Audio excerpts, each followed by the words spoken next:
And one of those additional buildings is what is before you today. It's the landmark nomination of Echo Valley Farm. It's at 41W 652 Beath Road. It's in Campton Hills, Campton Township. It's called Echo Valley Farm because the house and the buildings sit on one side of a valley. And then behind it is their farmland. And the owner tells me on the right night, you can yell out your back door and it will echo back to you.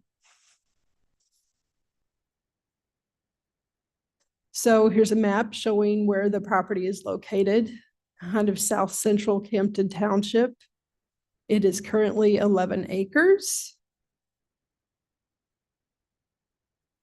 The property has 6 buildings on it. There's the house, there's a main barn, there is a tool work shed, they have a brooder house, a milk house, and a chicken house.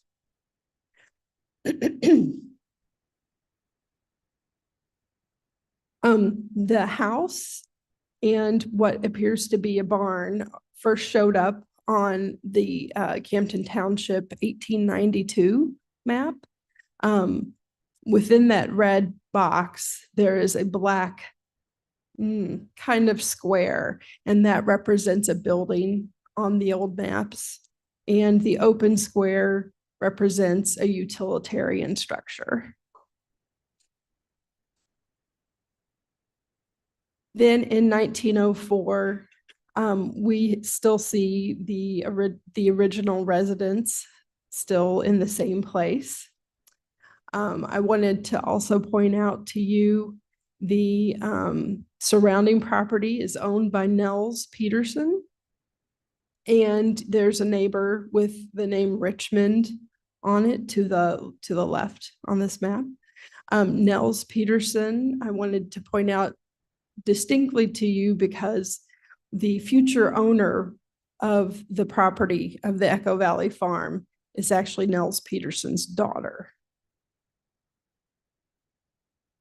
So in 1922, Anna Peterson Johnson and her husband purchased the house. This is, you can't see her, but she's on the front porch there right after they purchased the house. And to the right is a current view of the same house. The thing that makes, we have to have a couple of different criteria met in order to landmark a property. And this house has this very unusual criteria that it's met, and it's the use of materials. This is a solid pour concrete foundation. And as I showed you from the maps, the earlier maps, the house was there in 1892. So the interest here is that concrete foundations, poured concrete foundations in the solid mass, the way this is, really did not start making an appearance until the 1900s, the turn of the century. So the family that built this house is about a decade in the future. They're very advanced. So here is the back of the house today, and you can see again, there's that poured concrete foundation and the drop off from the front to the back. And in 1924, the new owners, Martin Johnson and his wife Anna, had a barn built. And it was built by a Mr. Richmond and Mr. Danker, who were known builders in Campton Township and were known to have built several different farms and barns in that township. It's just another shot of the main barn. There's the east elevation. Here's the tool shed, machine shed, wood shed, and granary. The slats on the left-hand side of the granary in that left-hand picture shows the slats where they would have put grain to dry. And then this is the Bruder House, which was movable at the time, also ahead of its time. We've got multiple pictures of this brooding house in different locations on the site. Here's our milk house. Here's a 1930s picture of the milk house with the Johnson son Martin in the middle there. There's the chicken house, which is quite a large building, and you can see again how the property drops off. And there's a very large concrete foundation exposed. And then this is the chicken house from a different, excuse me, a different view with their pet horses. So what makes the second thing second criteria that this nomination meets is that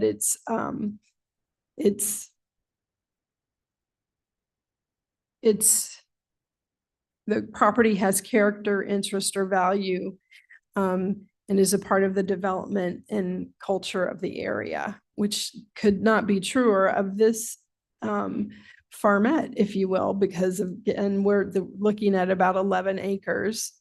And the woman who is seated mostly in the center with the child is Anna Peterson Johnson again. And it was her intent to buy this farmette. Again, 11 acres was pretty small when you compare it to her father's farm, which was next door at 140 acres. And that actually on the end, on the right, is actually her father, Nels Peterson. That's her sister-in-law that's kind of in the center there, taller. Her brother, and then the driver in the shed, and then of course her son. But she wanted to see this property become a hobby farm, which is a distinct transition from a subsistence farming to farming that is there just as an addition to their income. Her husband is a tractor mechanic for a dealership in Elburn, and that's him there in front of the house. And I wanted you to see how there was very little plantings or foliage in front of this house when they purchased it. So within 4 years, she's planted very well her yard. From 26 to 27, you can see that her roses have grown up the vine there. They had chickens, and so Anna would collect eggs and barter with people in town with her eggs. And they had cows, so they had milk to use themselves.